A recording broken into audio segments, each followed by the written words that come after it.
if there's someone like working at Apple or something like that, okay, and they see a budget like that, they're like, there's no way I can trust what's going to come out of this if it only costs this much, you know?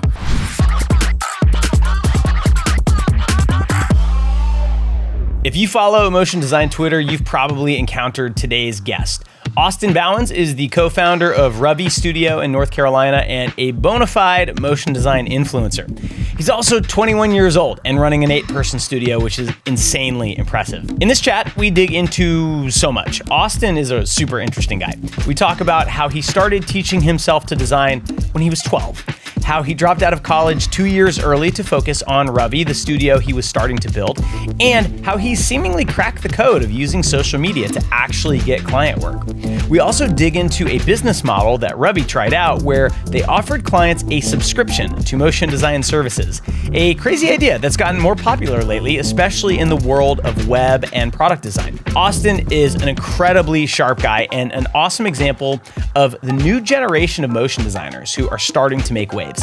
It was an honor to chat with him, and I think you're gonna love this episode. So let's get to it. Austin, it is amazing to finally have you on the podcast. You've been like a really long requested guest, so I'm glad to finally have you, and thanks for doing this. Oh, sweet, dude. I'm glad to be here and just honored that people wanted to hear me chat. The first thing I want to ask you about actually is your age. I had no idea how young you were until you filled out like the pre-interview questionnaire. And, you know, I say it as a compliment. Like, you know, you've accomplished a lot and you're pretty well known in the industry for someone who hasn't been in it for very long. And so that's really impressive. But I'm curious, you know, like, do you feel young in this industry? Do you feel like the young guy when you're talking to your clients and stuff? I did for a while. I mean, Ravie's been around for 3 years-ish, but I started design when I was 12. Just as a hobby. So back then I'm like 14, DMing people on Twitter trying to get like small projects and stuff. And I'm just like, hey, yeah, I'm totally like 18 or something. It's fine. And so now it's a little bit easier now that I've had more meetings under my belt and those sorts of things. Like client relations side,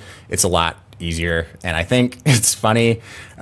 Most of our clients also think that Noah and I are like 28, almost 30-ish. So it's pretty well kept at this point. I mean, we're not like trying to hide our age or anything, but I think our mannerisms and stuff just hide it pretty well. Interesting. So, okay, so if you started when you were 12 and you're 21 now, correct? Yep. Okay, cool. So you just recently like were able to buy alcohol legally. Yeah. You're running the studio for 3 years. That's amazing, man. So, okay, so you've technically almost been doing this for a decade professionally, which is really cool. So I'd love to just kind of hear your story. Like, how did you start doing design?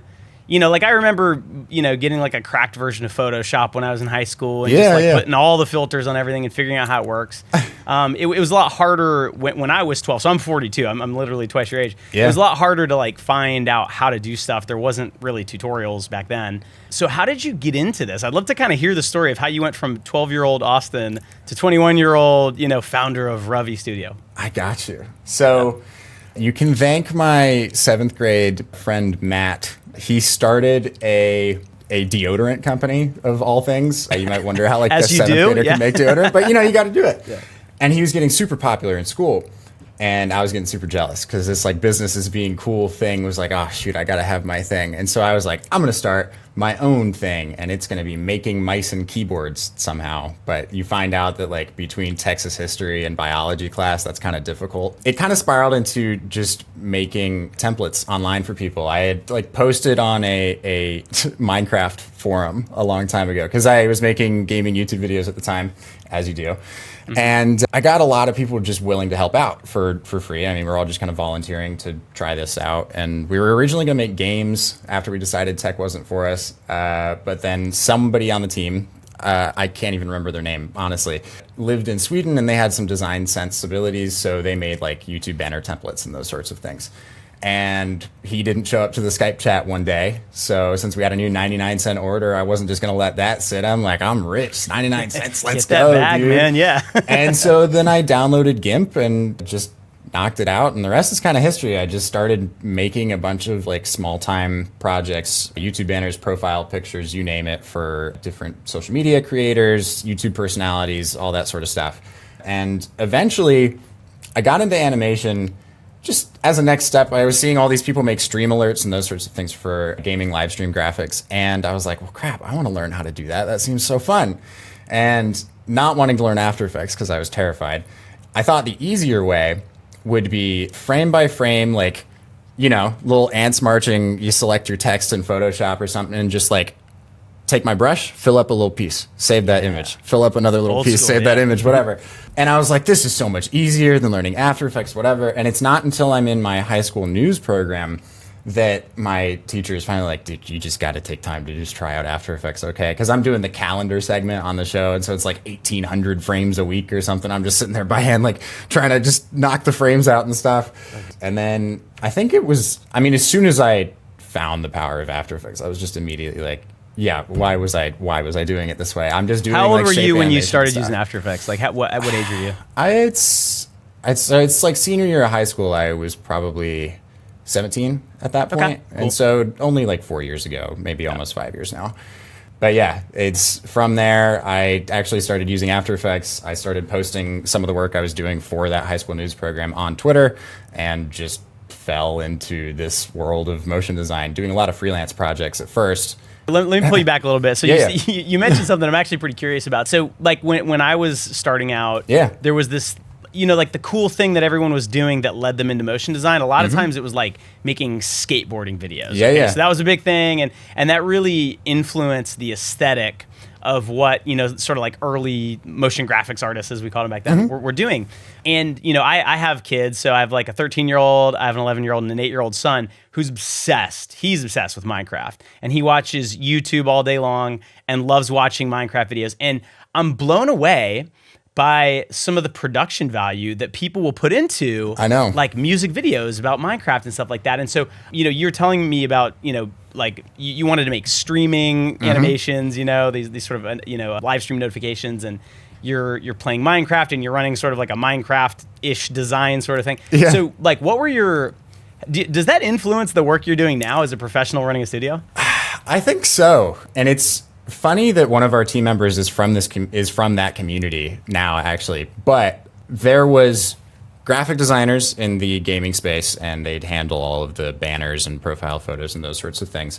But then there were the intro makers, okay? And those were like the hot commodity, okay? Yeah, everybody wanted a cool, like a Minecraft intro to put on their YouTube channel with their player skin in there and their name and whatever. And there was just tons of people out there that were just doing it for free, just practicing their skill sets. And I was just super jealous. Like, I was out there trying to be like, can you make me an intro still? Like, I have no idea how to do this, but I can do some design stuff. And I think that a lot of the work that Ravie is known for at this point is just like snappy MoGraph is what I hear a lot from other studio owners and things. And I think a lot of that comes from the same sort of motion design principles that were happening, unbeknownst to me, with these Minecraft intros. I mean, it's like, boom, bang, got to get to the point pretty quick. It's like gaming focused. There's lots of impact. And so, yeah, I think at least for my design sensibilities and things, there's still a lot of that that's rooted there today. That's really cool. And how did you actually go about learning After Effects? I mean, if it was only 4 years ago, you could have taken a school motion class. Yeah, but I'm always curious because, I mean, I watched some of your videos that you put on social media, those little mini tutorials, and other people on your team are doing that too, and they're really, really good. And the work you guys do is amazing. I mean, it's designed really well. The animation's awesome. So where did that come from? I mean, 4 years is not a long time to be animating. So how did you get those skills? How much of what I'm looking at on your website is you versus the rest of your team? So now the website that we've updated in like the past couple weeks is the whole team. There might be a video on there that is still just Noah and I, but the vast majority of it is the whole team. I spent a lot of time in branding and static graphics to start with. Okay, so like composition and a lot of the design principles, I'd already kind of just had down because of just, you put shapes on a page so many times, it's just kind of instinctual after a certain point. Right. Animation-wise, I had already been doing some frame by frame, like I said, so like that gave me some idea of like, I didn't have a graph or anything, but I was actually like already thinking about the acceleration and the easing without knowing the terminology.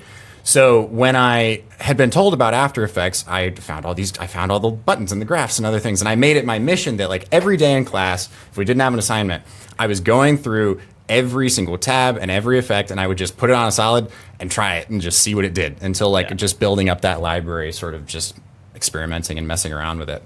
And then, of course, YouTube tutorials. I mean, I think a lot of tutorials I sort of struggle with if it's really prescriptive, like put in these values and these numbers, because it's so hard to be like, okay, well now I know how to do that specific sequence, but like, what do I do from there? Yeah. So there was this one tutorial I watched that I think it's by this guy called Tip Tut. They had like a couple free videos, and what I loved at the start of the video was that he said, I'm not going to give you any values. I'm not going to show you any of the stuff that I'm doing. I'm just going to be like in the panels. I'll make some things, but I'm not going to be like belaboring over the specific settings or anything like that. And what that forced me to do was have to experiment and mess with the things myself to sort of get what I felt worked. And so, you know, I sort of took that mindset and just tried to get through every element of After Effects until I felt like I was solid enough at it. And then I was like, all right, let me take those skills and try and make some things, you know? Yeah, that's interesting. So I noticed, like, looking at, especially some of the, you know, the quick, like, you know, 3, 4, 5 hour things that you post on social media, there are a lot of like glows and blurs and, you know, effects on it. And, you know, there was kind of a thing for a few years, like I guess a trend of animators trying not to use many effects. You know, like, you know, the guy that teaches our beginner After Effects class, his name is Noel, you know, and he's a little bit older than me, but he lives in New York City and he's an amazing animator. But he doesn't really use effects very often. Like, it's pretty rare. He'll use like a few. But the work you're doing, I mean, I could see like, you know, some deep glow and all kinds of stuff on there. Gotta do it. So I definitely like, I feel that influence. So it's interesting that do you have any formal animation training, or did you really just kind of figure it out the hard way? Just a trial and error process, honestly. I went to college for, 2 years and then decided to drop out. But that was for graphic design, because at that point I was dead set. I'm like, all right, I've sold so many logos at this point. This is what I'm going to be doing forever, whatever. And so I thought that graphic design was just going to be my thing. But at the point where I decided to leave school, I'd already been animating for a little while. So I just kept on experimenting, and sort of just gut instinct has taken me in good places, I guess, luckily. Yeah, that's good. So you mentioned in the pre-interview, I ask every guest, like, what's one of the biggest mistakes you've ever made? And you said not dropping out of college sooner. So, which, like, that, you know, and it's funny. I mean, you know, I mentioned I have a 13-year-old daughter, and she'll be college age in 5 years. And like, I feel totally differently about college than I did growing up, and then most of my friends with kids do. So I'm curious, you know, as someone who like just left college pretty recently and dropped out, and now you're successful, right? And I mean, you're successful in the field that I tell people you don't need to go to college for. Yeah. You know, I beat that drum. So talk to me about your college experience and what made you realize you didn't actually need to finish. Yeah. So throughout all of primary school and high school, I was very focused on grades. I mean, if it wasn't A's, I was not happy with it, you know? Yeah. And so it was instilled in me very early on that, like, college, like, that's what we're doing. That's what we're here for. We're going to go get into school. And so grades were like super big focus, AP classes, whatever, all that, a whole thing. And within that same mindset, when I decided I wanted to do graphic design as my major around like the beginning of my senior year of high school, I went and toured a ton of different schools. I mean, my parents were kind enough to take us on this like cross-country road trip and go look at like 9 different schools. Nice. And so I'd actually been swayed a lot by the dining halls. A lot of them, that wasn't really the programs as much. But eventually I sort of like whittled the list down, and it really came down to the school's marketing. So now I realize there's a lot of different places where schools can pay to have like their name listed as like top blank program and that sort of stuff. And so I thought, I'm like, I'm right. If I'm going to go to school, I'm going out of state. I'm going to the best graphic design program in the country. And I decided to go to NC State University. Part of the reason being, a lot of other schools, when I looked at their portfolios online, were doing a lot of similar work that I was already doing in like their senior classes and things. So I'm like, if I'm going to be doing the same thing, like, what's really the point? But this one was talking about like VR and AR applications and maybe some more interactive things. And so I'm coming from Houston, Texas. I'm going to Raleigh, North Carolina. I'm not going to know anybody there. And so I'm doing the Gen Z thing, and I'm like making group chats. I'm trying to find people that are in like the same program as me. And in doing that, I actually luckily found my co-founder, Noah, or would-be co-founder. But I was like super shy in high school, didn't know anybody. I just kind of kept to myself. But some of my work gets around at the school before I get there, and suddenly I'm like walking on campus, and like people are verbally calling me like design guy, whatever the hell that means. Nice. And so it's like a complete 180 in my social life. I've got a bunch of people who are like actually caring about the stuff I cared about my entire school experience. Because if I'm not in class, I'm working on whatever studio I was running at the time. And as a result, I was coming in with a lot more experience than I thought I had at the time. And, you know, a lot of colleges have their first semester be this like all-rounded art course. And so I spent the first 3 months making a paper wearable costume. I mean, it looked ridiculous. I'm really bad at physical craft. It's just not my interest. And so the skill set's not there. My professors would get mad at me because I was spending like more time on my presentation slides because I was like there for graphic design than my paper wearable costume. Yeah. And so I had this kind of rift early on. I was like, I don't know if like graphic design is the program for me or like what the issue is here, but I was feeling kind of funky about it. Noah and I had made friends at this point, so we're kind of feeling the same thing. But I decided to write it out because I'm like, it's college, you know, I'm going to get my degree. These things happen. Maybe I'm just not adjusted to it yet. And so then I'm thinking a little more creatively. I'm like, all right, what if there's a way to potentially test out of some programs or something? Because this was a very regimented thing. I mean, you had to do the all-rounded art course with a lot of exploratory things. Then you'd get to start your graphic design classes, which were really just either typography and print focused or modeling things to like 3D print and laser cut and stuff. It just wasn't making sense to me for the track I saw career-wise. And so it gets to a certain point where the school actually ends up deciding that they want to change the major in the middle of us being there, which is like, okay, how are we going to deal with this? Where it was going to be much more experience design focused. So we're talking like wayfinding systems, museum exhibits, and those sorts of things. And I'm like, that's not really what I'm here for. And so a lot of other students were understandably concerned about that as well. But Noah and I were really the only ones that were freelancing out of the student body. And I mean, we're only sophomores at that point still. But we're meeting with alumni that are saying like, man, I got out of school and like, I'm just not able to find jobs in this. I'm having to like relearn everything about the field once I get out into like the real world. And I'm like, oh, shoot, this is rough. So then as you do, we started a like accountability group essentially so that we could bring in people that I was meeting at my internship at the time and that we just met in the field to sort of help out our classmates and get advice and do Q&As and that sort of stuff. And then at the same time, we were like, oh crap, they're going to change the major. I don't know how we feel about this. So we all decided to write up a potential curriculum suggestion here. And traditional academia did not take too kindly to that. We had this town hall talk about it. I mean, it was like a third of the whole student body of graphic design signed on to this thing being like, hey, we got to figure something out here or we're going to have to leave. And the school was real crafty. They like waited until nobody could get tuition refunds before they talked with us about it. And then when they did talk to us about it, we were like scoffed at for our concerns and stuff. I mean, it was abysmal. And so we were like, all right, nothing's changing. We thought they kicked our asses handily. And then when we thought it was over, we're like, all right, Noah and I are going to drop out. We've already been running Ravie for a little bit at this point. The school sends out a letter to the whole graphic design student body, essentially just trying to give a bunch of like reasoning on why they want to change the program and whatever. And keeping in mind, Noah and I are really the only ones freelancing in the program at this point. They have this little bottom section, the very bottom of the email. I mean, this is like the founder of the program sending this thing out. And I don't remember the exact quote. However, they said, essentially, it seems to us that some beginning petitioners are using their freelance level experience to like justify changes in the curriculum and will have little to no upward mobility in their entire career. And it was like, oh, all right. So we definitely weren't welcome there, but we just had to kind of wait it out until the end of the semester to just, you know, move on after that point. But it, you know, it gives a good, like, hey, here's what they said, we couldn't do it, and now here we are type thing, I guess. It's a good motivator, you know? Yeah. You know, you've got a pretty big, you know, social media following, and I think it's going to grow a lot. So I'm hoping that there's a lot of artists your age, maybe even a little bit younger listening to this. And, you know, your answer is interesting because I was expecting the first part, which was you get there and you realize, wait, what I'm learning isn't actually really applicable in a lot of cases to what I'm doing. And the only reason you knew that was because you were doing work already, right? And I've heard you say this before in like a video you posted once. It was like, look, you know, going to school, taking classes, those can be useful things if you need the structure and you have no idea where to begin. But the fastest way to learn is to actually just jump in and start doing it, and that's what you were doing. I didn't expect to hear the politics part of it, which, you know, I taught at a school for 1 year, so I have some experience with that.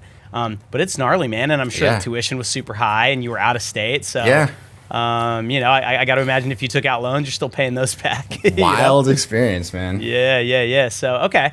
Well, interesting. Well, I brought it up because, I think that's still a big question to a lot of people who, I think it's a lot easier now to look around as a young person and see that you can have a career being an artist, designer, animator, stuff like that. When I was growing up, it wasn't all that clear that was going to be possible. Yeah. And it certainly wasn't clear that you can actually make money doing it.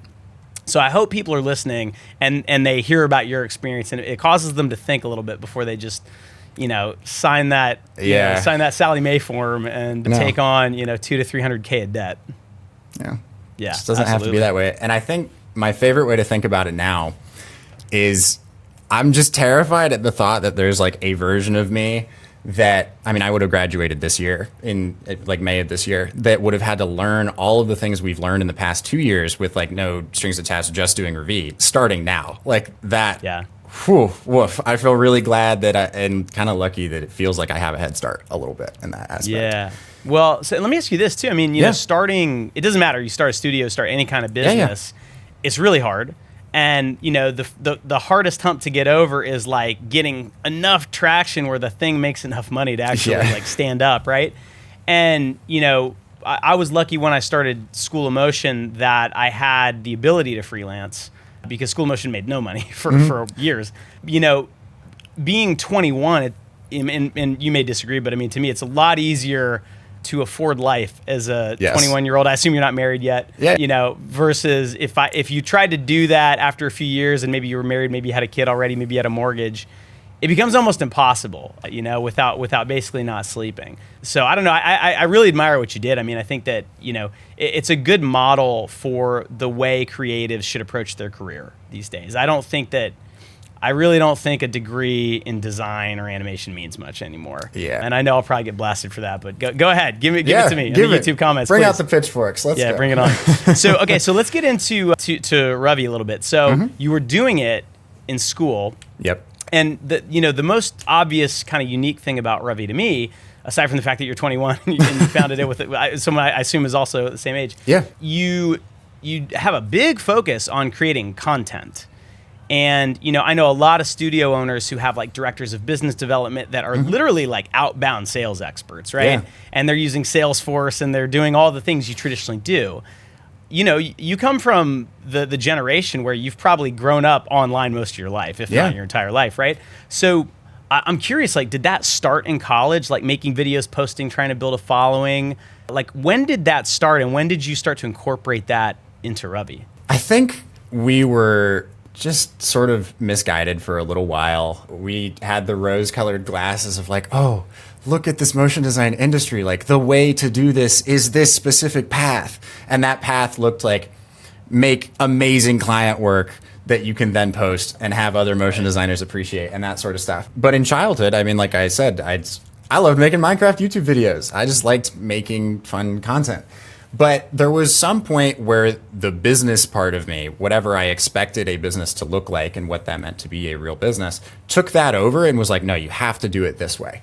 And so for a while, we're trying to get clients that will make us look good rather than the focus should be making good stuff for clients, regardless of who it is, And of course, that has other ramifications of if every project that you're doing is just this cloud of, but it has to be really good so I can put it on my portfolio, that's going to make for some awful experiences for the client, Correct. But anyway, at some point, the business was at a real low, both financially and from a creative perspective. And this is probably at the end of our real first year. And I was just so tired of the same old corporate video that we were getting made every single time. Everything was just super slow. And I was feeling that Minecraft intro maker in me wanting to come back out and just can I just make some stuff that feels punchy and fast, And I did that and posted to our 700 followers at the time. I made this fun little colorful grid that moves around or something. And we would usually get, a couple hundred views on something on Instagram. And this thing got 1,500 overnight or something like that. I was okay, that's weird. Because I wasn't posting it intending on it getting a big audience. I was just hey, I just made this thing, Yeah. Because the only things I thought about, I want to make sure we get views, is posting a client project, And so then I was like, all right, I'm going to do this again. I'll make another one next week, whatever. And then I made another one. People loved that one even more. And I was like, holy crap. Wait, we're getting like leads from this too? This is crazy. Like people are just coming in just saying like, do your thing. Like we just want you to make your video for us. And it's like, whoa, this is a crazy thing. Like I have a big red sales button I can hit every week now. Like that feels insane.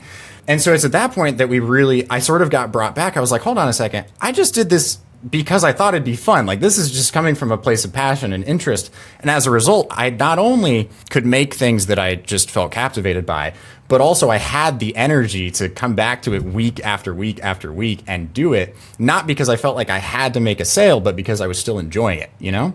And it's at that point where we're really like, oh my God, like we'd run some paid ad campaigns on Google and other things like that before. And it's just like sinking money into these things. But then you post on organic social. And if you can find something that works for you, it's just like a night and day difference in your business. I mean, it was a complete turnaround. So what kind of clients, if you're posting some really interesting animation exercise that you just did, or even if it's like an internal project, it's you and your co-founder and maybe, I don't know if you had employees at the time, and you just post it, right? And there's no logo at the end. It's not for anything. It just looks cool. What kind of clients is that attracting? So it's actually a pretty mixed bag. I would have thought initially it would have just been other studios or something like that. But we actually got a lot of larger agencies that would reach out, as well as just direct to brand. Like, I mean, we've always had a type form on our website, and sure, it'd be people from like some local agencies that we knew or those sorts of things that would show up. But then you get like blank at kellerwilliams.com, and I'm like, why is this giant real estate company showing up in our contact form? Just like offhand, you know? And the thing was, it wasn't pushing it from an ad perspective. It was making it just purely from an artistic standpoint. So what that meant was realistically anybody could enjoy that. And if it gets pushed well enough and has enough views, then you could reach people that are sure just like your average everyday person that might not be able to hire us or something. But you could also reach a creative director somewhere, and it just kind of gets passed around, you know? That's interesting. Now, did you find that as you did that, your following grew? Because then, people are now aware of you, which means each post you make gets more reach. So now there's even more leads. Did it work that way? Was there sort of a flywheel effect to it? It really did. It was like an infinite energy machine. It was kind of wild. I mean, I think when I posted the first ones, I might have had like around 700 to 1,000 followers on Instagram or something. And I mean, like a month from then, I had 10,000. And it was just like, where did this come from? And then a month after that, it's up to like 28 or something like that. And I mean, I wish I could reach the views that one of our video editors is able to get on his stuff. But I mean, for motion design content, we were getting like 150, 200,000 views a post for like a solid month straight. And it was just wild because that's so many eyeballs just over and over again on that stuff. You know? That's really interesting. Okay, so what did that do? And be as specific as you can. So like for your business, right? Like before you're doing that, how many jobs are you getting? What kind of revenue is Ravie doing? And then how did it grow year over year as you started, implementing that strategy? So we started in August of 2020, like right in the middle of the pandemic. And so from August of 2020 up until December of that year, we might have made like $7,000. Like it really wasn't much. That's not a lot. No, it's really not. And then that next year, we had done 100,000 in revenue by the end of the year. And that was without any of the social media stuff. And then 2022 is when we start posting the loops. And that year was 500,000 last year. And it was, I mean, we went from having a project at a time that would last for maybe 2 months or something. And then you just kind of go on that cycle to every single week we were getting new leads in our inbox that were qualified, valuable leads, to where we were working on like 3 projects at a time. And those would switch out every 2 months instead of one project every 2 months. And the actual value was way higher. I mean, we were initially charging like sub 10K for projects. And then once that starts happening, I mean, we got up to like 30,000 average on those deals. I mean, they're still, a lot of them are just explainer videos and they're kind of short. So it wasn't like huge money makers, like a package of assets or anything like that. But we could get there eventually, Yeah. And so how is 2023 looking? Because, it's kind of a weird time right now. 2022, that's kind of when the economic bubble that was inflated during COVID burst. Yeah. And I think it's still kind of bursting in real time. So how's this year been for you? So we've already sold as much as we did last year. So we're already looking at 500,000. Initially, if you would ask me middle of the year, early year, I would have said that we were looking to hit $1 million this year. Yeah. I am still hopeful that that happens because the end of the year is usually a lottery for us. Like just a lot of work comes in. However, I am seeing across the board that that's not happening nearly as much even in Q4. So I don't know. We'll still hit more than we did last year, but it might end up being around like 750 rather than $1 million. But even so, in a downturn, that's a huge win to me at that point, you know? Yeah, that's amazing. How big is your team right now? So we're 8 people now. Noah and I are co-founders, and everybody else is essentially contracted, but everybody's around all the time because we've got That's plenty great. So you're right at the cusp, man. I mean, 8 people, I'm kind of doing like some rough math in my head. I mean, it's profitable. It's probably not like super over the top profitable yet, but you're on track. Okay. And has that strategy worked as well this year? Are you seeing like any diminishing returns with it or anything? Well, so, all right, Instagram especially, loves to give you a big boost, okay? And we've been able to replicate that pretty well. I mean, my co-founder Noah had a very similar journey this year that I had last year. However, it seems like, and I don't know any actual statistics on this, you get up to like 25,000 followers or something, it'll give you a nice push, and then like the faucet turns off in some way. I don't know why. It can be you making the same content, you can be making stuff that you think is better. It's just a weird numbers game algorithmically on some of these things. But the thing is now that we were able to capitalize so well during that time. Like we weren't just riding the wave so much. We were trying to future-proof some things in terms of like building community and like really getting integrated with those connections we were making so that if that did happen and we were getting less of a return on social, it's not as big of a deal now because now we've got the thing that a lot of other people had and we didn't, which is a network, you know? Mm-hmm. And I would say like we're still not getting bad numbers by any means. I mean, I could post anything on my personal and still get like 10,000 views or something minimum, but it's definitely not as potent as it was back then. We're not in the big red sales button territory anymore, and that's made this year difficult in a lot of ways, just in terms of trying to relearn how to be a salesperson and not just like having a bunch of stuff coming in, you know? Yeah. So the thing that I've talked a lot about how I got work and I've coached other people on how to do it, mostly freelancers, but I ran a studio for 4 years. And, the strategy that you're using primarily, the social media strategy, I've seen it work so well for certain people. I think, you have to have like a certain caliber of work for that strategy to really work. And you guys definitely do. But I've always been a little bit afraid of it because of what you're talking about. It's like when it works, it works. Yeah. When it doesn't, it's hard to identify why it's not working. It's hard to know, is it us? Is our work not as good? Is there more competition? Did the algorithm change, right? Yeah. So that is interesting. I wanted to ask you this too, because this is something that I kind of selfishly want to ask you this because I wonder about this. So like, when we post certain things as School of Motion, it does okay. But if I post it as Joey, it does way better. Yep. Because there's kind of this dynamic of like, oh, I'd rather follow a person than a company. So I know. When you're posting things, like how do you think about that, like posting as Austin versus posting as Ravie? That's been a struggle in the sense that we have wanted to not have it be so just associated with me. Like having a team and it not just being me and Noah anymore, it's hard for people on the team if it's just like I'm getting the credit for these things, you know? Right. And that doesn't feel right to me either. We've tried to brand things as more Ravie. A lot of what we've been doing this year has been collaborations as a team to sort of be like, hey, this is the actual set of people, not just me. But you are right that I think just naturally these platforms are able to understand if it's a business that's trying to say something and they want those ad dollars, Yeah. So even from like there's the personal standpoint where like I would rather follow a person than a brand, but also I think on a platform level that's probably the case in some ways too.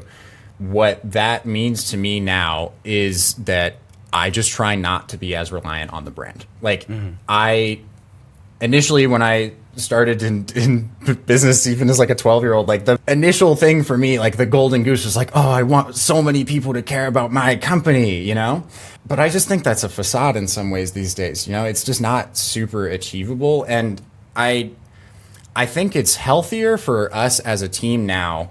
Ravie is what we have in its current form is a production arm of motion design services, but there's other things that we want to do. And so if we just become shoehorned into like blah, blah, blah, Ravie, like this motion design thing, it limits our options to be able to do other things. And so instead, coming at it from, wait a second, instead of a brand account that's just putting things out for all of us, why don't we have 8 accounts because we're 8 people and we can have our own audiences? It's like the sitcom effect, kind of. There's your cast of characters, and people will resonate with some more than others. And it's just, eventually, it's a huge network effect, because even though I might have the faucet turned off on me a little bit now, it feels like, we as a company now have like 200,000 followers across everybody's stuff.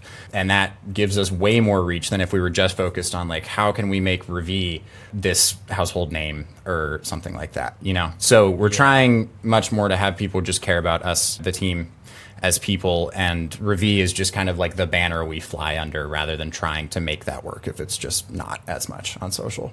I love that. Yeah, I mean, there's one of your staff, I think his name's Will, he's a British guy, he's really young and really talented, and I see his content, and it's totally different than yours, like totally different flavor, and it strikes me, I mean this in the best way, it strikes me as the kind of stuff that like my kids are watching on TikTok. It's just very good motion design kind of content and stuff like that. How does that then work if that piece of content from one of your employees brings in work?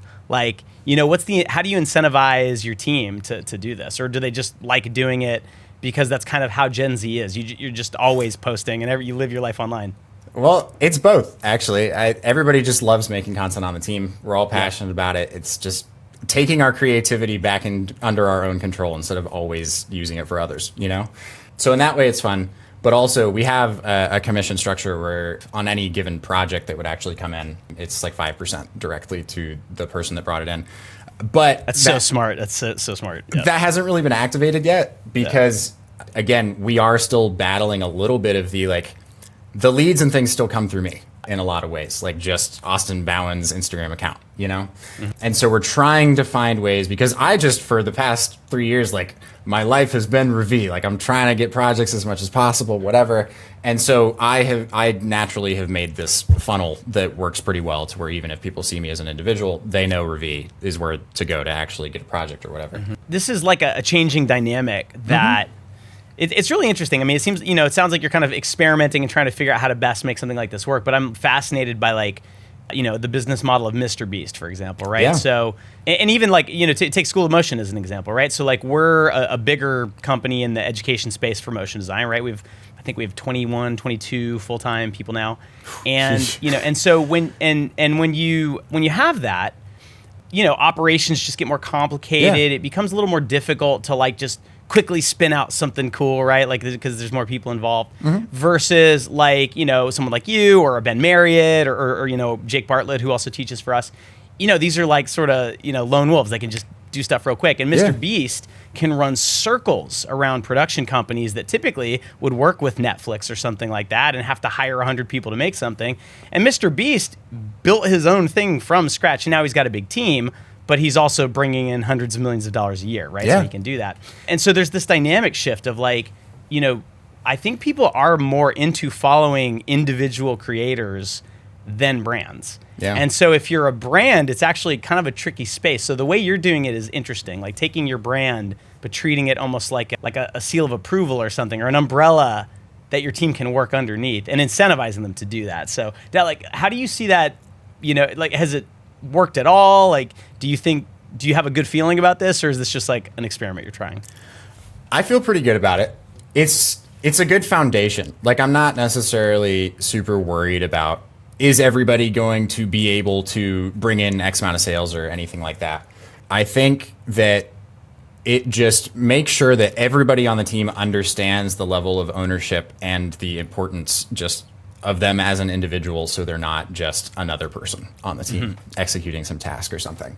And that makes it so that rather than preemptively deciding we might need this department or this category of business or those sorts of things, teams naturally form on initiatives that people are just excited about on the team. And that lets us do anything, because rather than what you were saying, where Mr. Beast is able to run circles around those more traditionally structured companies, when you have a team like this that knows they can also break off into their own group and start their own initiative there, they can also run circles around other people on the team for specific things, It sort of lets everybody use their strengths. Yeah, it's interesting. I'd be really curious to see how that scales as you guys continue to grow. I think that's a really neat model. Yeah. I think this like core group of 8 is that foundation. We've all kind of, we think it's going to be really hard to expand that group because for as much as the company's been around for just a short while, Noah and I, it was just the two of us for the first 2 years. And pretty much every one of the other 6 people have shown up in the past 12 months. And what that means is we've all kind of been on this ride at like this level of Ravie for the same amount of time. It's going to be hard to onboard people in the same way that like haven't all been through that same stuff or those same things, you know?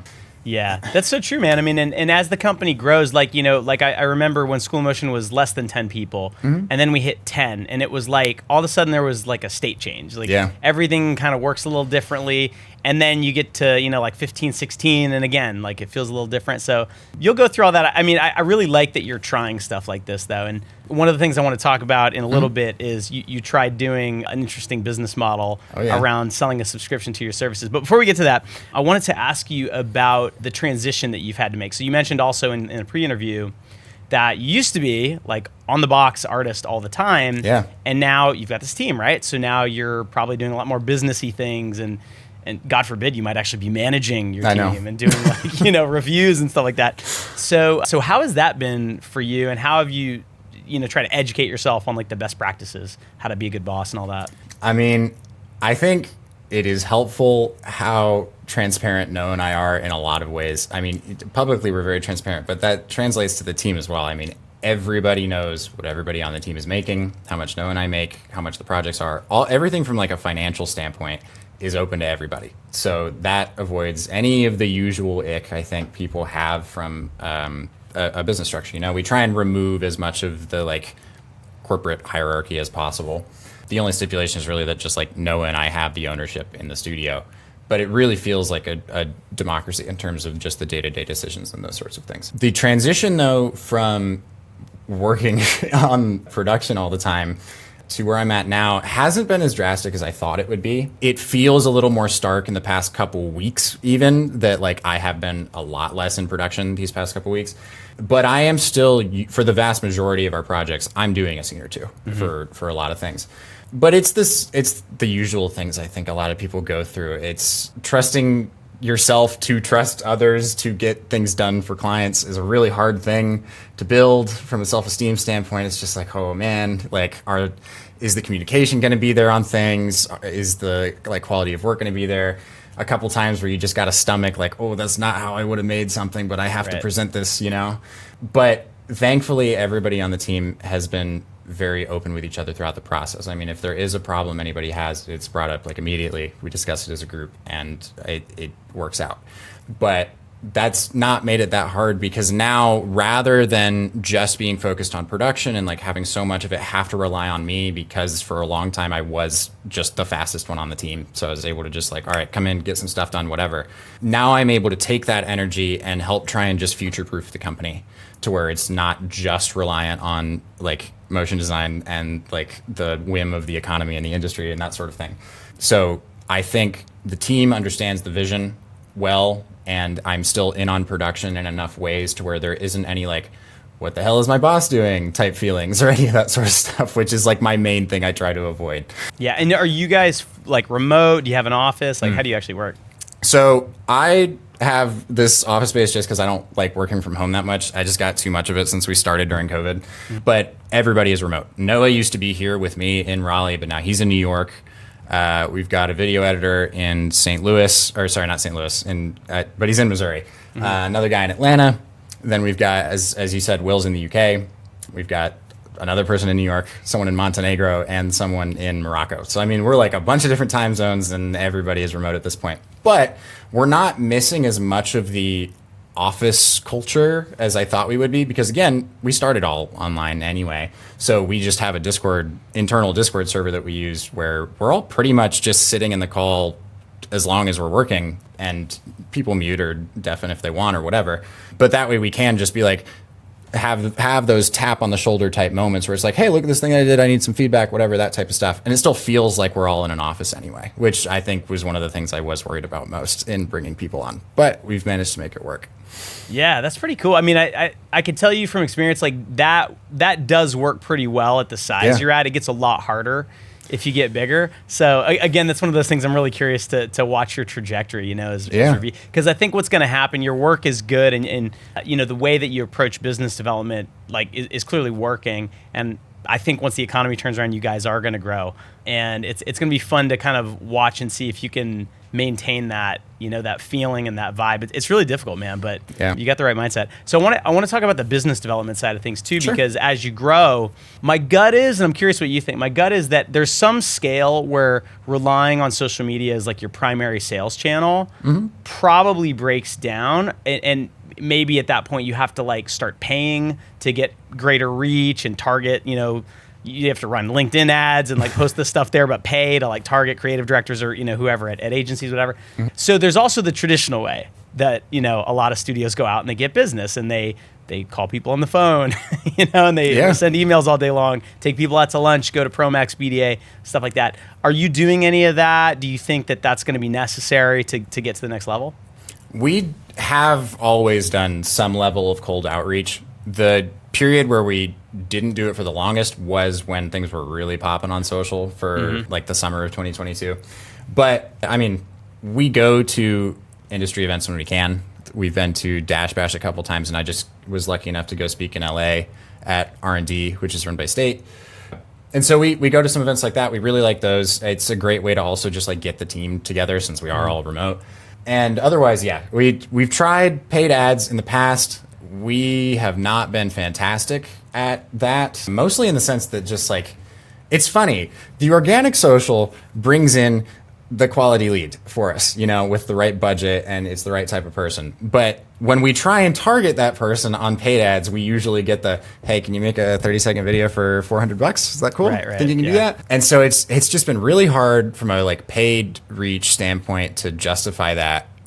But LinkedIn messaging, warm connections, that sort of stuff. Email, but it's usually just like if we really think that we will need a project at some point, we don't do it a whole lot. Yeah. But we've tried so many different things too. I mean, Noah and I just feel gross as salespeople sometimes, and we just try and stay away from the sort of uncomfortable, like salesy things sometimes. Totally, yeah. But that's led us in some interesting directions. I mean, instead of sending an email sometimes, I'll write a very brief email, but then I will record a video for them where I am actually just talking with what I'd say in the email, because, you get your face in there and whatever. But it still doesn't really increase the response rate that much. I don't know. It just, all of cold outreach feels very foreign to us, and so that's why we're so gravitated towards the social media organic side of things, because it just is where it feels like we can really be us. And when we have tried to be more us in a cold outreach standpoint, it's like there's this language that we just don't understand in some ways about how to get some responses and those sorts of things. It's a totally different mindset, Yeah. I mean, if you're posting things on social and someone responds with a work inquiry, it's because they're looking for someone to do something right then, right? And you're just catching them at the right time. And when you're doing paid advertisements, you're catching people maybe when they're not looking, but then they think of something, and you really need, my gut is that you really need like a built-out sales process where that's the top of the funnel, is like the paid part. But then you probably need to like get on a Zoom call or something and actually like sell it through and qualify leads and all the stuff that you probably don't really feel like doing. But I see a lot of success from bigger studios, especially where you have to do that at some level until you have the relationships that go back 10 years, 15 years, and then you can kind of rely on repeat business and referrals and stuff. When I booked you on this, I asked people like, in School of Motion Slack and on Twitter, what would you like me to talk to Austin about? And the number one thing was the subscription service, because that, there's 3 or 4 artists, currently that I know are talking about and doing this publicly. They're starting up, just for anyone who's listening who doesn't know what we're talking about, there's this business model that, you're very familiar with, software as a service. So if you have a subscription to Dropbox or Slack or Frame.io, those are softwares you pay a monthly fee. And now there's also service-based businesses that do this. Primarily, I've seen it for design, for software engineering, for copywriting, things like that, where there's this recurring need, but you don't always know when you're going to need it. And it's sometimes nice to just plan as a business. We're going to put someone on retainer and just have them available. And now people are trying to do that for motion design. So motion design subscription services. And I know you guys tried this. Yep. So I have a lot of thoughts on why this could work, why maybe it can't work. I'm curious. You actually tried it, so tell me the story and what you think. Before you hear Austin answer that, I want to tell you about our free weekly newsletter, Motion Mondays. This is a 5-minute email you'll get each Monday that will keep you up to date on new tools, events, and news in the worlds of animation, design, 3D, and visual effects. Pause this episode, head to motionmondays.com, link in the description, to sign up for free, and then come on back. Alrighty, let's get back to Austin. All right, so the number one reason we wanted to do it anyway, I don't know if this is the case for other people though, was, I mean, it's the ebb and flow of the revenue, obviously. When a lot of businesses just coming in because someone somewhere else decides they need a project, and then you happen to be the chosen one for that. That's not a fantastic, repeatable business model, you know? Yeah. It's great that, like, as motion designers, we can get a good chunk of money for these projects. But if it carries you for a couple months and there isn't repeat stuff, then what's that going to do? And we didn't really have the relationships yet to just try and pursue retainers. And also, there's just certain expectations with that word that I don't think felt really well suited for, more just like imposter syndrome type thing. And so I saw some of these subscription services for especially product design, or mostly from like a UI standpoint, like UI, UX design and that sort of thing. And I was like, well, I can figure out a way to make this work, because like you start doing the numbers in your head and you're like, okay, if we just get this many people paying this amount per month, we could have this kind of revenue per year. And it's like, gee, that sounds great, Austin, from a numbers perspective. But reality is not that for a studio, I don't think, for a couple different reasons. But what we tried was initially just reaching out to a couple of our clients and talking them through the idea and getting some feedback. And it helped inform some of the decisions. The number one problem we were running into is like, okay, how do we quantify what someone is able to receive monthly with the subscription, or quarterly, or whatever it is? Right. Because that can vary so much, whether it's 3D or 2D, or if it's cell or whatever kind of animation, let alone the length or the amount of deliverables, any of that sort of stuff. And what we do for a lot of our projects, normally just a flat rate, is charge oftentimes based on the length of the video. We've been able to get things pretty well oiled machine-wise to where if we just understand the length of the video, we can get a pretty good estimate. And so I was like, all right, what if we say that it costs, I don't remember the actual numbers for each of these, but our most expensive plan was like $8,000 a month or something. And that was going to get you 60 seconds worth of animation every month, which, one, is a severe price reduction of what, right. I mean, it's like way less than half. It's almost like, it's less than a quarter of what we would normally charge for something like that. But the idea is that, you know, if you have that repeat business, you don't have to worry about that pricing as much, or at least that was the mentality at the time. So anyway, we essentially started saying like, all right, we're going to have these price plans based on the amount of the number of seconds of animation, those sorts of things. And then whatever is beyond that, or if there is a project that just can't fit within there, we'll bill that separately or something like that. And we thought there was a bunch of different ways you could do this. Like you could also limit that by like, okay, 60 seconds, but max 2 projects or something like that. But there were a couple things that started to go wrong pretty quickly once we deployed. First, I've been really surprised with how open a lot of people seem in the community to this now. But when we launched, people were not happy that we were thinking about doing this, and we were not getting good reception for it. And so that was one hurdle to tackle. But also, when we started doing outreach, we're like, oh, this is going to be like a no-brainer. I mean, instead of paying us like 5 times what they could get from this subscription, they can just pay that price and get our work instead. Like, who's going to say no to that? However, people don't trust a price that's that low if they're used to paying something else. Like, there is a certain level of like, why is this so cheap, that we were getting as a hesitation. And then when you try and increase the pricing, then suddenly it's too expensive. And like, we just could not get people to agree and match with the pricing very well. And so that was definitely an issue. But at the same time, we're also realizing, and funny enough, this is around when we just start deciding after all of this friction that like, okay, maybe we should just go back to project-based stuff. Like, I don't know about this, is when we actually got some people interested. And so we get into some of these calls and we're talking through it. And then this light bulb goes off that, okay, we're a studio. We've got 8 people on our team, and we are pricing things to like, first and foremost, try and make sure that we can pay people and that sort of stuff. And suddenly we realized, like, hold on, you're telling me it's going to be a good idea to say like, yeah, you can get some recurring revenue. That's great. But if we were to sell a $70,000 project, okay, and that might, when we have done projects of that size, it's usually like a month or two worth of work. Yeah.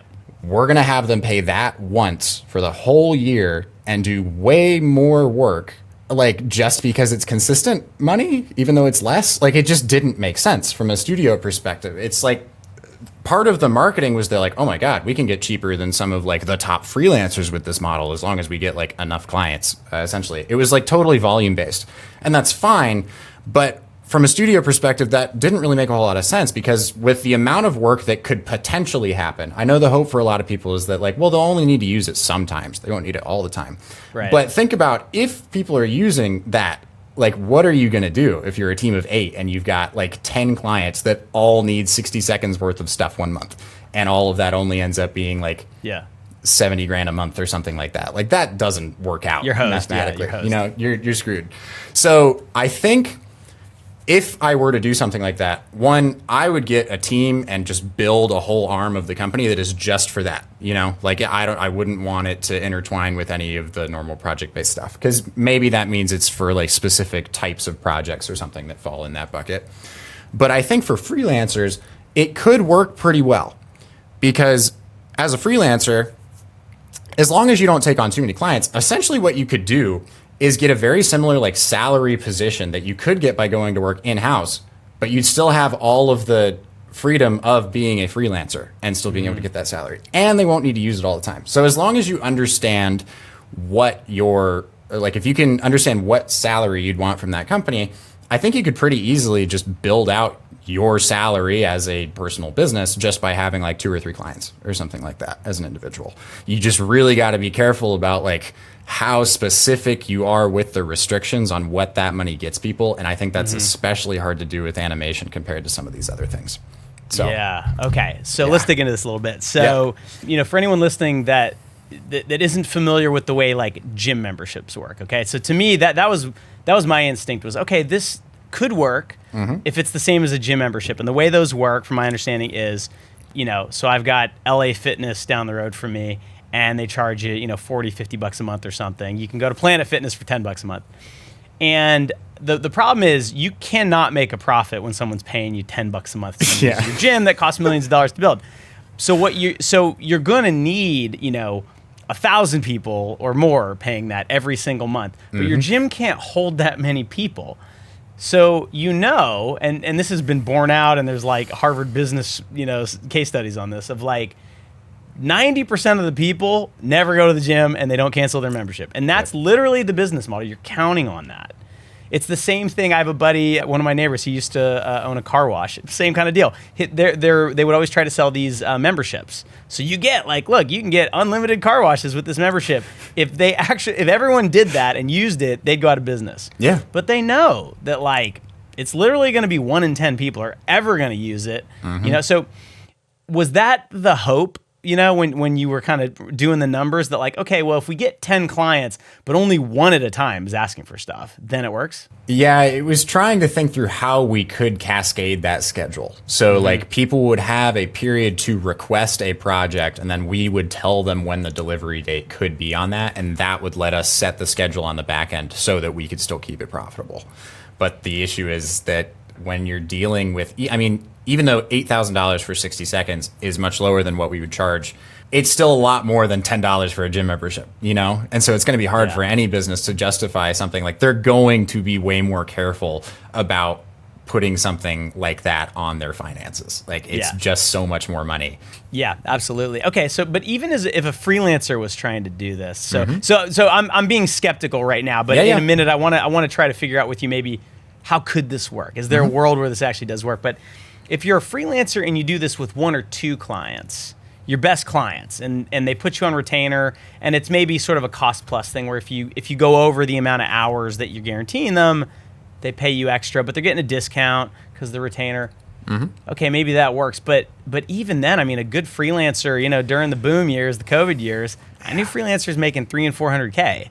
I don't know how many clients on retainer you'd need to be able to do that, you know, and it seems tricky. So so I mean, you've gone over kind of the most, I think, obvious things that were kind of challenges. Was there anything surprising about it? Like, you mentioned you try to sell this through to clients and that the low price was actually a downside in a weird way. Yeah, it was scaring people off because they, like anybody that we were reaching out to, especially if it was somebody who didn't know who we were, if it was just cold outreach. If there's someone like working at Apple or something like that, okay, and they see a budget like that, they're like, there's no way I can trust what's going to come out of this if it only costs this much. You know, that was definitely surprising. And I think also, I don't know, just everything about it was just strange. It's like a boat that like you plug one of the holes that's leaking and then a million other ones pop up. You just like uncover more stuff under rocks that you just don't expect with this sort of thing. Yeah. But I think overall it really was just like, we cannot even project numbers on this stuff because even if, and I mean, we had annual, quarterly, and monthly plans, and then you decrease the cost based on if they go longer. What if somebody does monthly? Like, sure, you're getting the most money that way, but they could just leave the next month. There's still no real way to guarantee. Oh, and you got to be real careful with how short these periods can be of payment because someone could have totally just used us and taken advantage of that system and been like, oh, these guys are so silly. Because imagine you're somebody who's been scoping out, taking a project from us, let's say like 60 seconds for 40K or something like that. And you're like, oh, they want to try this thing. I can get this for $8,000? Okay. And then they could have just canceled the next month. Absolutely. Like, what is stopping them from doing that? And then they still got what they wanted, but like, sure, we got our subscription working or whatever. So I know there's a guy on Twitter, is it Design Joy? Yep. That was the primary inspiration for us on that. Yeah. So I don't know his business model, but I actually know other people who have run businesses like this. Yep. And some of them are upfront about this, most are not. The secret is they're hiring designers offshore. They're hiring designers who, and sometimes they're getting really talented people, but they live in the Philippines or, somewhere like that where like the cost of living is way lower and they can pay them $500 a month. Yeah. And it becomes a currency arbitrage thing. Do you think that this could work if someone was ethically okay with that? I mean, is that maybe how you can actually make the numbers work? Well, yeah, because at that point, you effectively are just building a studio with ridiculously low overhead, you know? And you can just get as many people as you need as long as you keep your subscription price high enough. Yeah. Yeah. So School Motion, for a little while, we were testing out the design version of this. There's a company called Design Pickle we tried. There was another one, I can't remember. It was Super something, but we tried them both. And, like for what we were paying, like we were getting okay stuff. It's just the quality is so bad, I know.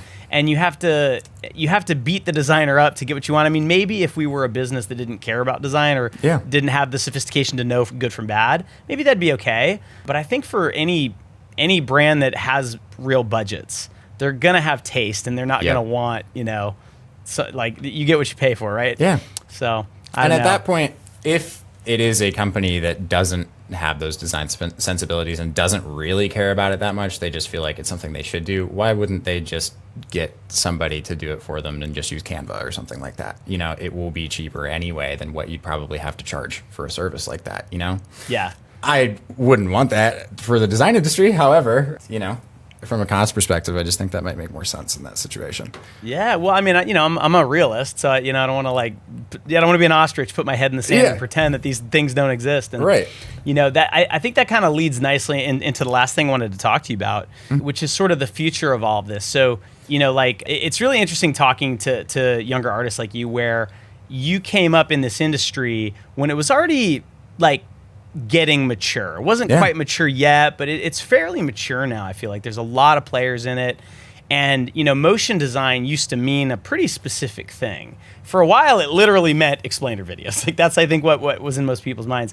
And now it's expanded quite a bit. And you've got, a lot of UI and UX animation. You've got Ravie, the new app that's like making a lot of noise. Yep. You've got, multiple 3D apps. And now you've got like the Sphere in Las Vegas. So everyone's aware that you can do these amazing motion design things on surfaces. And so I'm curious, like from your perspective, when I say motion design, what pops into your head? Oh boy. 2 tracks for me with this. Minecraft, obviously. Well, yeah, of course, Minecraft. But that is part of it, kind of like its foundation to me. I think motion design is a fantastic place to just become a very well-rounded creative. I think there are just things you learn by being in this industry that you could take and use for any creative field in some way. So that's part of it to me. From that, I am feeling a lot, despite being in it for such a short amount of time, it does feel just a lot more saturated than it used to be. It feels like it is becoming, for a lot of people, the next like get rich quick, or like here's the next skill to learn type thing, but it's not really coming from a place of passion. And I think that's affecting our industry in a lot of ways, especially financially. You know, it feels like there is a bit more of like a race to the bottom from a pricing standpoint on some things. And it used to be, it felt like, I say used to be, even though it was only 4 years ago or whatever. Yeah. However, back in my day, back when I was a youngster, it just felt like there was such a smaller pool of freelancers, you know, especially qualified freelancers for working with some of the larger studios and things. Yeah. But now it really feels like the skills are just a lot more accessible and quickly. So it just feels like it's getting harder to diversify yourself. Part of what that means to me is why we do a lot of social content and why we like the personal branding so much. It's not because we want to just be an influencer or like be that annoying guy that pops up on Instagram all the time.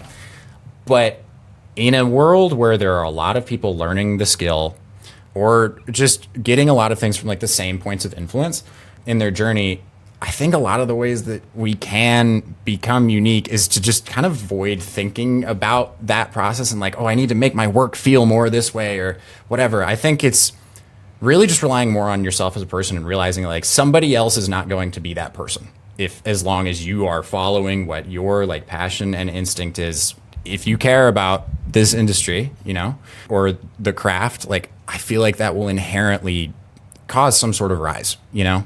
And so I don't know if there's like a word that sums all of that up for that part of it, but it's just kind of like an uncertainty of like what that looks like and if people will rise to the occasion and sort of stop the industry from kind of just cloning a bunch of motion designers, you know? I am hoping that there's more of a resurgence of like, ooh, there's like a bunch of really exciting new people that are out there. And I can see that in some places.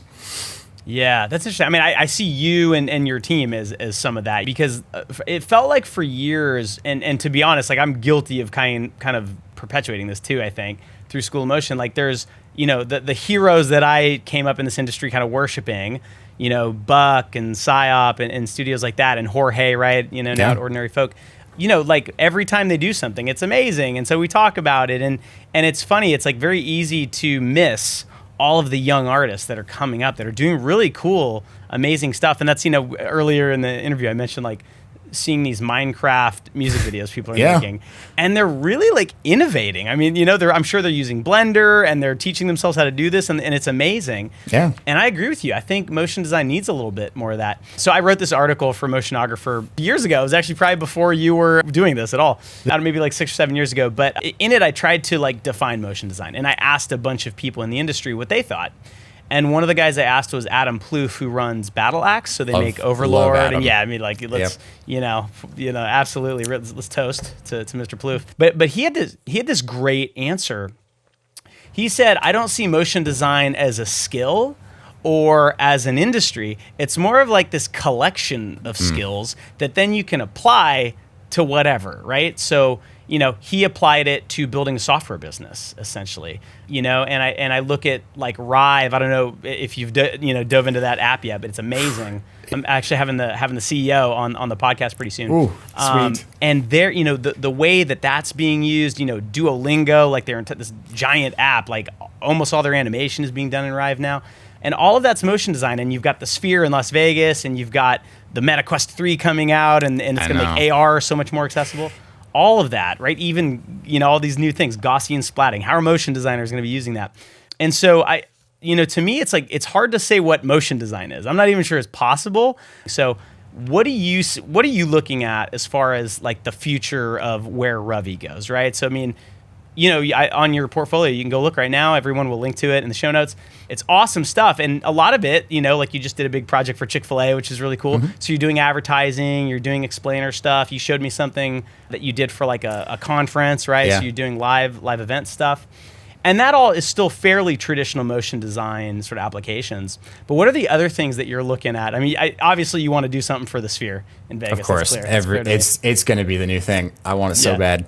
Yeah. By the way, just randomly, I talked to the owner of a studio who did a lot of work when they opened that thing up. But I asked him if he'd come on and talk about it, and he's like, we can't talk about it. We signed. Yeah, it's like NDA. Everything's NDA now. You know, I hate that. It's the same thing, dude. If you do anything for Apple, you can't tell anybody. So. That's always how it goes, man. It sucks, right? Chick-fil-A doesn't care; they'll let you, but not the Sphere. No. But anyway, so I'll let you answer. What kind of stuff are you interested in working on, and what do you think is going to be big in the next 10 years? So, I mean, COVID naturally created a huge void for people wanting experiences, whether that means AR or VR, digital experiences, which is crazy to me that the Sphere is basically just the most insane version of VR you can get. They just built the thing for it. Yeah. It's going to be experiential in some way. I think events, as much as they already have been big things in the past, I think that will be the new explainer video. If the past 10 years has been the decade of the explainer, I think now it's going to be the decade of the conferences and the events, whether it's for corporations or charities or whatever it is. That seems to be the next logical step to me. And aside from that, I think it's going to be a lot more interactive. Obviously, Rive is pushing that a lot, is pushing that forward a lot. But there's also, I think, going to be a lot of opportunity where, hopefully anyway, studios especially, like I said earlier, take that creativity back into themselves in the same way that they've been offering it to all these businesses for so long. I want to see more moments where studios are making games and other fun interactive things like that. You've got Hobbs making cool tools and stuff all the time. Ivy Studio does a lot of that. Yeah, I want to see that. I want to see studios, rather than only being able to show the stuff that they make for clients and those sorts of things, I want to see that creative endeavor from people in our industry that's just because it's something they want to make. Not necessarily from an art perspective. It could be a game that they want to go and sell like Buck's been doing or those sorts of things. But that, I think, is what's most interesting to me. I hope that people are able to get a good bounty of revenue from the traditional ways that we have in the past with just client-related projects and those sorts of things. But I really hope that people start to realize just how, like you said, that umbrella of our skill set can enable them to create anything that anybody could want to use or play or buy or whatever. And I would just like to see us as creatives embrace that a little bit more. I love that. So you're using the toolbox, Adam Plouffe talked about, using that in these sort of entrepreneurial ways, which, dude, I'm all for. So the last question I have for you, Austin, is, I've got my list of influences and my favorite animators and studios and all of that. And, I talk about this with my contemporaries in the industry, that it always feels like we mention the same 5 or 10, people in studios. It's kind of, and some of it's just laziness, right? Just to be honest, but some of it is also, it's it's kind of hard. You kind of, especially online, you end up in these bubbles where, okay, everyone in my bubble is the people that have, are in their 30s and 40s. And I'm not seeing all the amazing artists that are in their 20s. And by following you and following Ravie, now I'm starting to see some of that, and it's amazing. So I'm curious, who are you looking at? Who do you think's doing awesome work? It could be a person, it could be a studio. So there's 2 people that come to mind. One, he goes by 7, but his name is Wanil So. And it's great. He has a good amount of followers on Instagram, but he is so insanely underrated. He just turned 18, a couple months ago. And every video that he puts out that he makes personally looks like it could have been done entirely by ordinary folk for a client project. It is nuts. This dude goes I'll make sure to get you his handle and all that sort of stuff.